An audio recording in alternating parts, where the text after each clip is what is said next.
You're listening to the Today's Conveyancer podcast, the leading source of information for residential property lawyers in England and Wales. Don't forget to subscribe and sign up to our free newsletter at todaysconveyancer.co.uk. You can also follow us on LinkedIn and Twitter. Hello, welcome along to the latest Today's Conveyancer podcast. Today I'm joined by three individuals who are well known to Today's Conveyancer readers: Dan Montagnani from Groundsure, Rob Hailstone from the Bold Group, and Paul Sams of Dutton Gregory.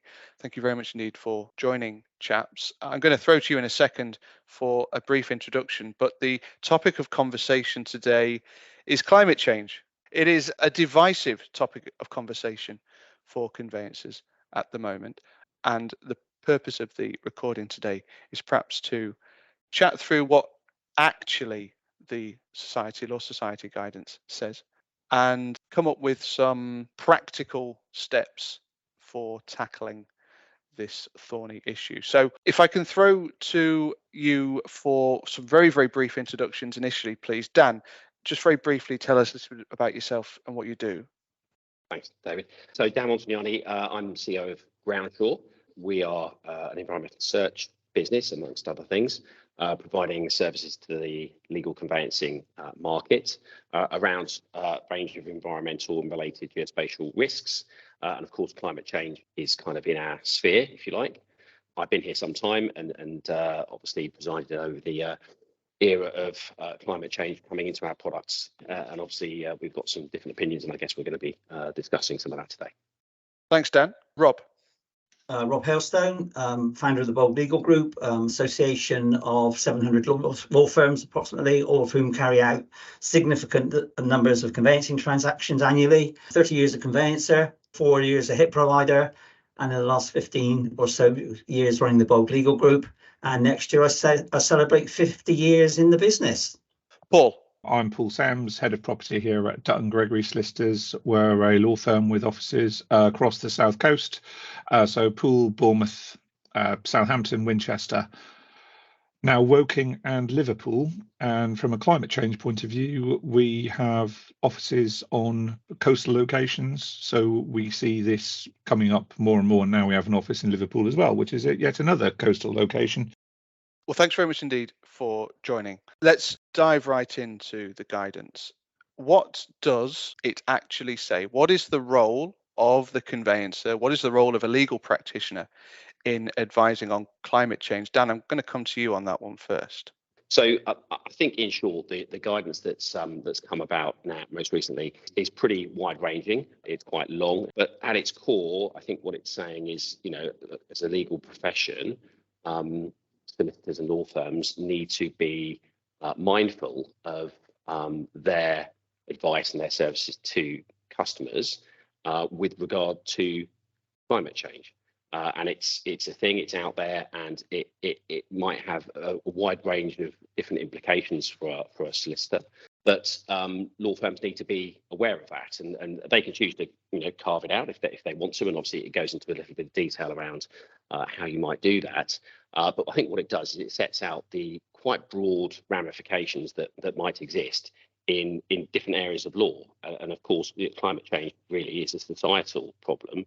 I think what it's doing is it's saying that society probably expects to get some degree of advice on this when commissioning a law firm. For me, as a non-solicitor, I think that this really is about society's expectation as to something is happening, and we kind of have some expectations as society and as individuals around understanding this problem. And so I think for me, the biggest, I wrote down some notes this morning to kind of having looked at the guidance one last time. The thing I put a big circle around is actually client expectation. And so I think that's a really interesting thing, because I think if you just stop for a second and consider the average person buying a home, we undertake searches today that cover things like contaminated land and flood risk. And I think really from our point of view, climate change is about understanding those future risks. And so I know people have discussed this and debated it at length, how problematic it may or may not be, but in a really sort of simplistic term, you could say, well, look, we already think about flood risk. We accept flood risk as something that affects potentially a property, and we kind of look, we're not flood experts as law firms and conveyancers, but we have products in the market that we use to alert us to that, and that's kind of a simple, straightforward, accepted practice. And what we're saying with climate change really is, well, there's flood risk today, there's flood risk potentially in 30 years. That's at its simplest form. That is what we're saying. And so to say that we don't think climate change would be, in our remit is kind of almost saying, well, we accept flood risk as a problem today, but we don't want to know about flood risk in the future, please. Rob, do you read this as a directive from the Law Society that the conveyancer has to provide advice on climate change, or is it more what Dan is saying, that this is now a part of the wider sphere of property due diligence that has to be completed?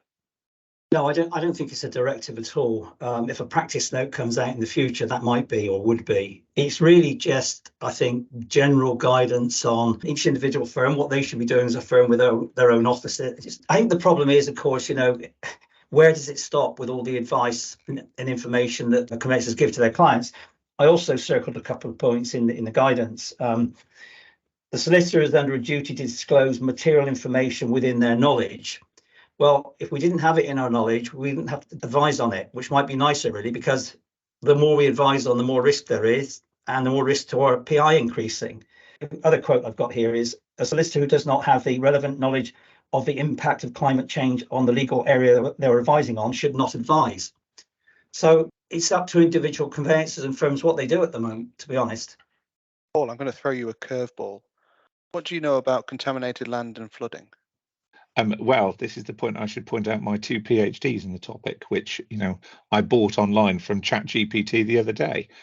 I know what they both are, and I know that there are methods available to mitigate the risk in relation to both of them, and that I should be advising clients in relation to both of them because it's common sense.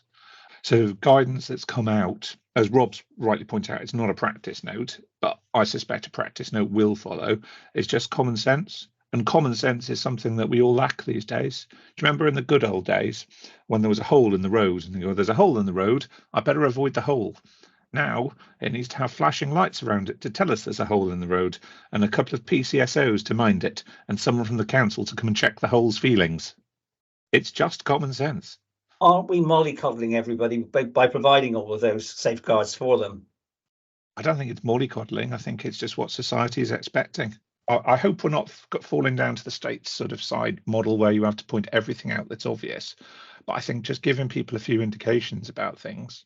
I mentioned where our office is located, Camphor Cliffs down near Poole, that someone buying next to a cliff edge once in the past would have thought, I'm next to a cliff edge. This might be a bit risky with, erosion and the weather. Nowadays, we'd have to point it out to people. Well, I did read the other day that some people are buying properties with south-facing conservatories are complaining that it's too hot. I mean, where does it end? Client expectations is an interesting point, Dan, and I'll come back to you on that, because traditionally people aren't particularly involved in their transaction. They look at the house, they love it, they're bought into it faster than you can say jackrabbit. They've got the estate agent appointed, they appoint the conveyancer, and then it feels as though it's sort of left and they just want to move in. We've got to better manage those expectations from a client's point of view, but we've also got to better engage them in actually understanding what they're purchasing, don't we? Yeah, I think so. If you think about the generating of new home buyers today, their expectation is vastly different to perhaps what it was, say, 30 years ago, for example. We talk about prop tech and the prop tech industry, and look, Rightmove is a shining example of that. There are a plethora of other tools and information sources available to both the consumer but also to professionals that help us get a better understanding. I mean, yes, notwithstanding the fact there is this kind of emotional buy-in from buyers when they're looking at a property, sometimes they do literally just do the fall in love thing and forget, cast common sense to one side. But I do think that increasingly client expectation is shifting, and I think I would struggle to say to somebody personally that, look, we're worried about flood risk today, but we're not worried about it in the future, because I think that it's kind of like saying we're only going to give half an answer here. And so, I fully understand that there is potentially some section of scope creep here of what the conveyancer does and doesn't advise on. But I think that fundamentally, if you're buying a house and that house, as Paul alluded to, is not going to be there in 10 years' time because the cliff is falling in the sea, it's kind of remiss of us not to be raising the red flag and pointing that out. And as somebody that runs an environmental information company, I think it's not right for us to be producing environmental risk research reports that advise about problems today when we know full well we've got data and access to that data, credible data for tomorrow. As a business, that's why we took a decision to effectively say, look, we're going to put climate change in scope in terms of our core products. The average home buyer today would expect that to be covered off. I was going to say, do you have evidence that climate change is a growing issue for the home buyers of the 2020s? We see increasingly in the media, North Italy over the course of the weekend has had some terrible flooding, and of course that's that is an extreme example, an extreme event. But actually, people want to know this. And I think the other thing here, forget sentiment and kind of what people expect. Actually, look, in time, this will have material bearing on the price of a property.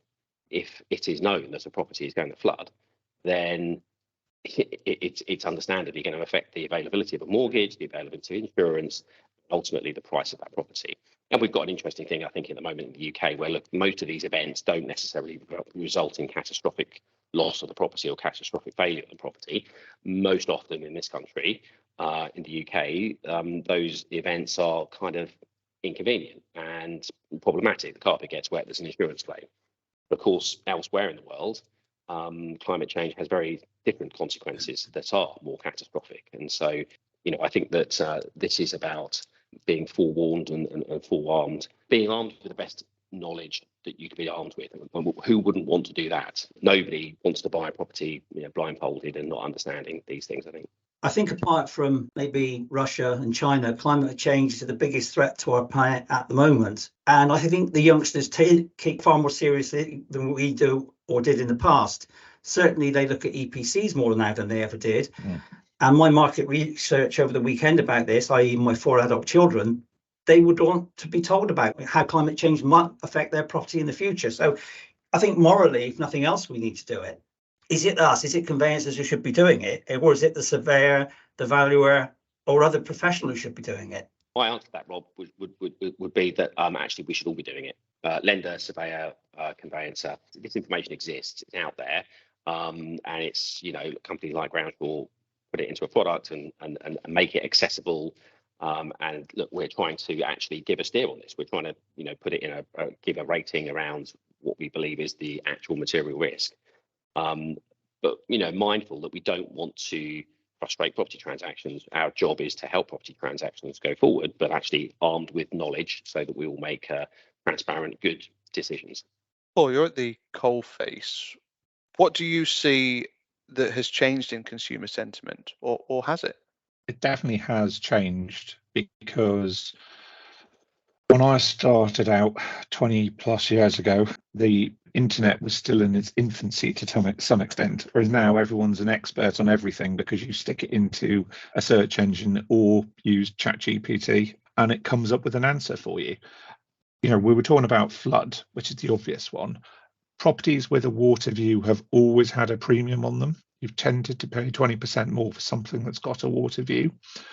Whether that's going to be the case moving forwards or not, I don't know. You used to pay a premium for being in a higher block of flats, but then the Building Safety Act sort of stopped that to some extent. Things come in swings and roundabouts, as I say. And I think having the information, and because we've got it to hand, we may as well provide it because it's not that onerous to do. But I agree with Dan, everyone that's involved in the process should be putting it out there because it's freely available. My worry with that is if everybody puts it out there, aren't we getting into the same situation with source of funds, ID checks and AML? Everybody's doing it and it's being repeated time after time. in a utopian society, Rob, I suspect we'd have one person doing it. But the problem is that none of us trust each other. At the end of the day, the banks want to do things their way, surveyors want to do things their way, estate agents got to do it their way, and lawyers got to do it their way. Once we've got one unified system, I'll quite happily sign up to it. The problem is that even with the unified systems, there are different ones competing to be the unified system. I'm going to come back to this point about legal knowledge. Is the challenge here that rather than providing legal advice, we're providing information that enables somebody to make an informed decision, Dan? From our point of view, this isn't just about information. This is advice, and I think we're collecting a lot of information in terms of when we look at climate risk in our products, and it's about synthesizing that, doing analysis around that information, and then providing our view. So I think that's an important point to make. We're providing our rating effectively for a property, and whether we think it's good, bad, or indifferent. And if we identify that there are problems, subsequently giving some advice as to what to do next. I think just serving up information, I think as we've alluded to in the previous bit of conversation, there's a lot of information out there. And how much of that information is relevant? Well, that's kind of somewhat subjective. You can go online and get some information at the flick of a keyboard. I think the point is we're trying to curate a product and a service and an advisory service to conveyancers, amongst others, which is, look, here we have aggregated this information, we've analysed it, we've considered its specific reference to the subject property, i.e. the boundary of that property, where the footprint of the building is, and here's what we think. From a search provider point of view, I think that's how we're operating. How do you indemnify that? If you're providing advice, the firm is passing that on, ultimately it's the firm that gets done by the consumer if something goes wrong, isn't it? We've seen that on plenty of occasions. How can you indemnify the firm around that? Our terms and conditions that cover our services that we provide effectively form a contract between us and the end party buying the property. So as well as the law firm, the conveyancer that's undertaking the work, the entity that's purchasing that property. So, to an extent, we are putting our own necks on the line for that, and that's no different to how we have done contaminated land searches for the last 20 plus years.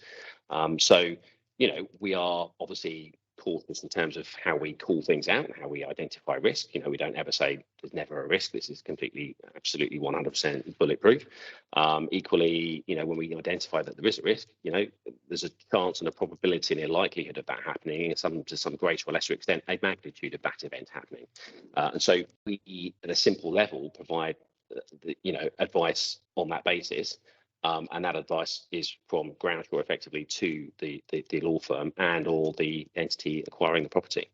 I said I'd come back to this point about whose job is it anyway, and Rob, you've already identified that, is it actually the conveyancer's role? Is it a surveyor's role? Dan, you've talked about it being everybody's role.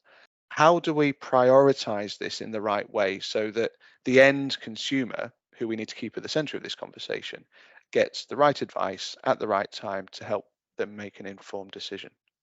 I think part of the problem is that if it's nobody else's role, it's always the conveyancer's role. The buck stops there. It's yet possibly another case of mission creep. I mean, this may be one that is needed, and we should be advising on it and doing it absolutely. But there's lots of others you could question. You go back, like I said, 40, 50 years. We had two searches. With a local search on, I think a water and drainage search. Now we've got goodness knows how many searches. And again, back in the day, I think when I was a busy conveyancer, I had 7 to 10 plates to keep spinning, 7 to 10 matters to advise on. Now it's 15, 20, 25 matters. So whether or not we need to be doing this and whether it should be us doing it, how do we stop the mission creep? We can't just take on everything. Look, I take on board what Rob said there and mission creep, and I don't want to be getting to the stage where I'm having to tell people what size the kitchen cupboards are, for instance.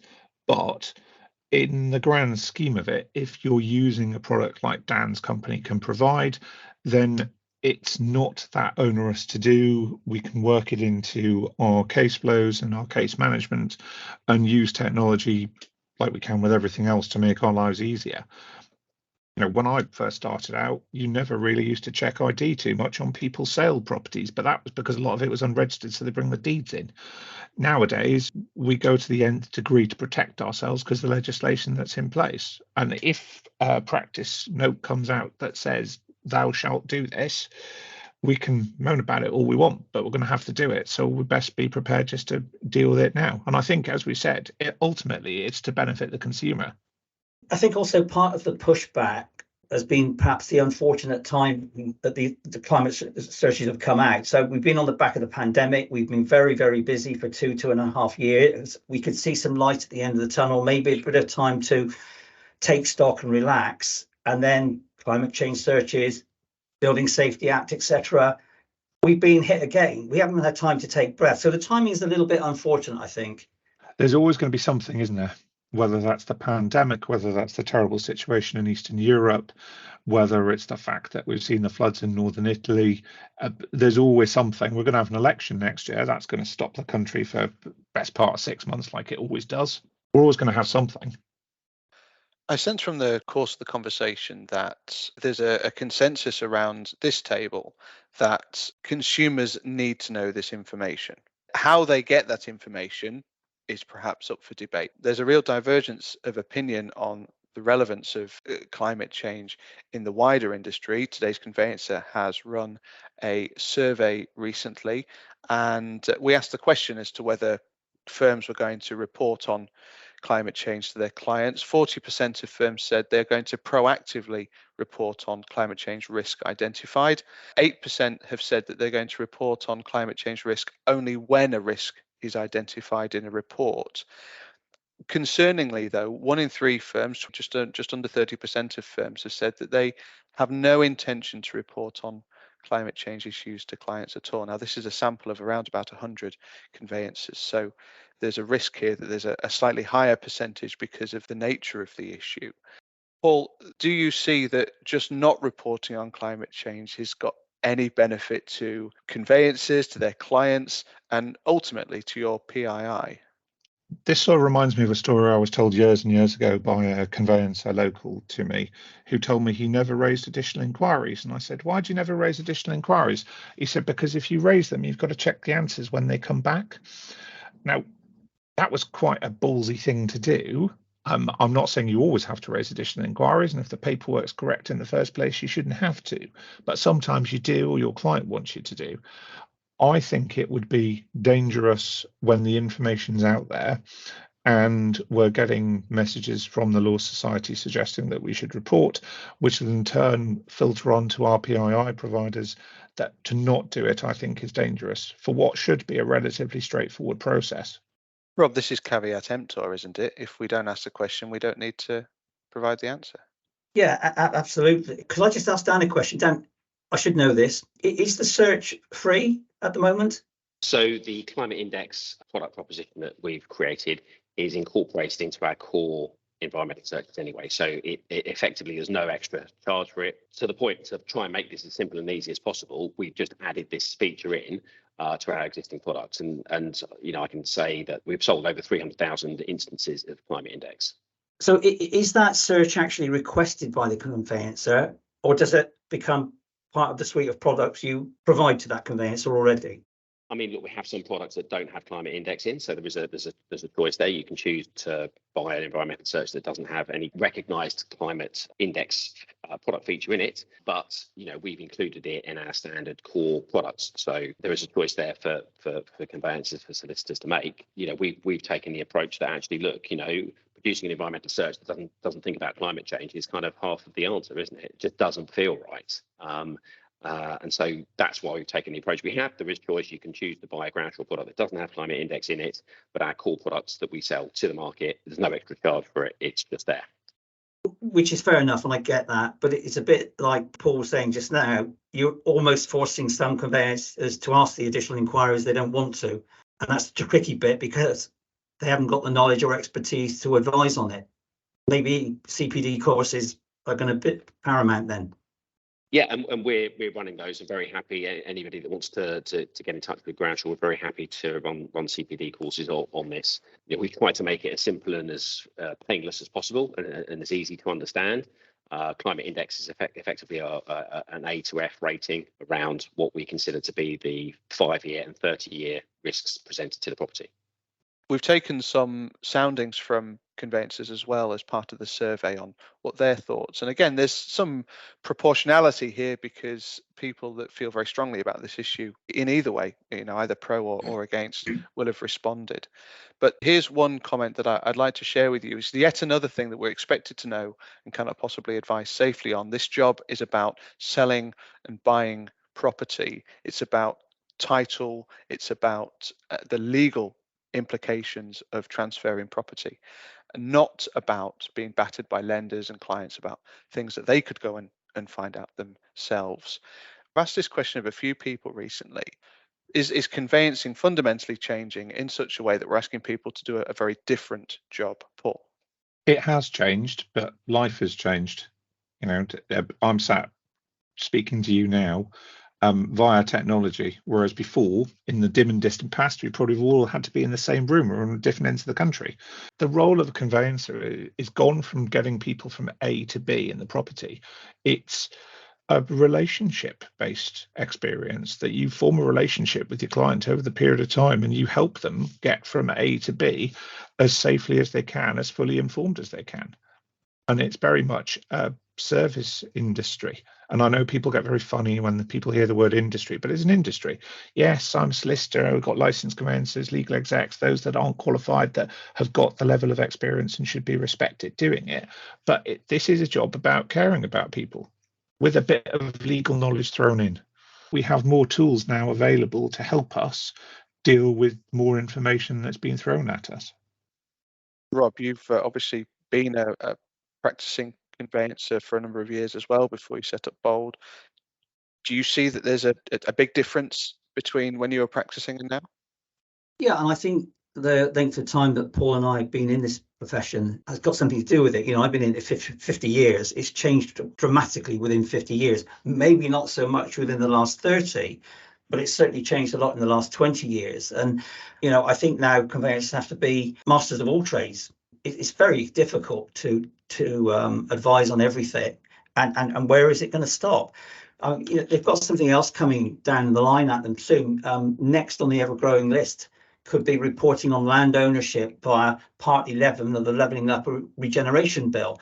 The Department for Levelling Up want conveyancers to advise on contractual control agreements such as option and promotion agreements, beneficial ownership information, and the control and beneficial ownership of land.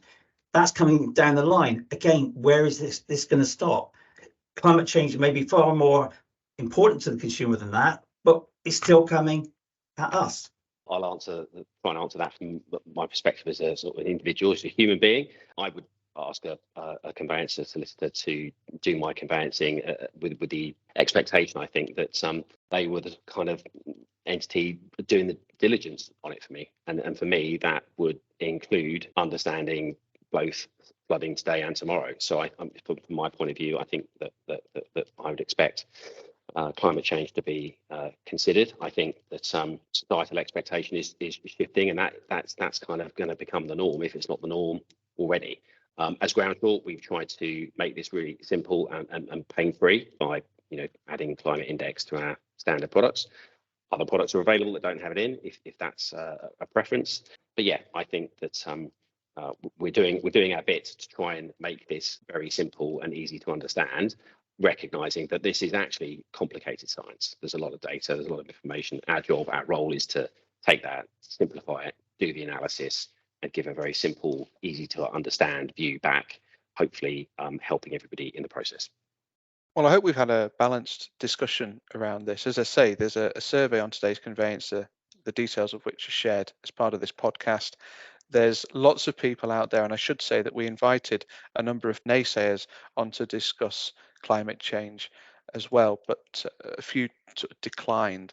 I think it's going to remain a divisive issue for conveyancers, but I suspect that the vast majority are taking it in their stride and just getting on with it. So I'd like to say a huge thank you to you guys for joining the podcast. It's been an interesting discussion.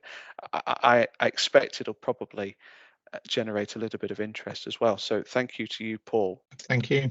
Thank you, Dan. Thank you very much. Thank you to Rob. I know, Rob, that you've got Groundsure coming along to your conference, haven't you, later on in June?